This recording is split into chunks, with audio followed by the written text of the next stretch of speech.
Praise the lord. So సామెతలు 23వ అధ్యాయము 26వ వచనం చూస్తే కనుక, నా కుమారుడా, నా కుమార్తె, నీ హృదయమును నాకు ఇవ్వు అని అడుగుతున్నాడు యేసయ్య. అక్కడ వై జీసస్ ఎందుకు మన యొక్క హృదయాన్ని అడుగుతున్నాడు అని నేను వాక్య ధ్యానం చేస్తూ ఉన్నప్పుడు, జనరల్గా మనకు ఏమైనా అయినప్పుడు హాస్పిటల్కి వెళ్ళినప్పుడు ఫస్ట్ డాక్టర్ కానీ ఫిజిషియన్ కానీ ఏం చేస్తాడండి, ఫస్ట్ తను చెక్ చేసేది స్టెథోస్కోప్ పెట్టుకొని మన హార్ట్ని చూస్తాడు. Because that is very important in our body.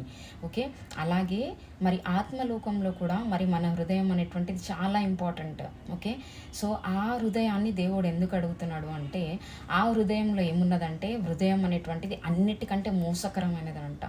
అది బహుఘోరమైనటువంటి వ్యాధి కలిగినదంట. దానికి ఎక్కడ కూడా ట్రీట్మెంట్ లేదంట. ఓకే, మరి మూర్ఖమైనటువంటిదంట, అహంకారం గర్వంతో కూడినటువంటిదంట. ఓకే, మరి కఠినమైనటువంటి హృదయం.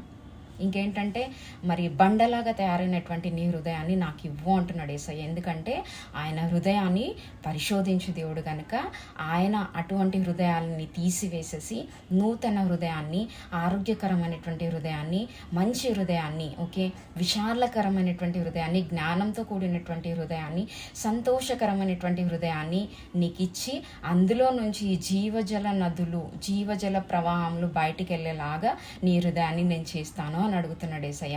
Are you ready to give your heart to Jesus Christ right now?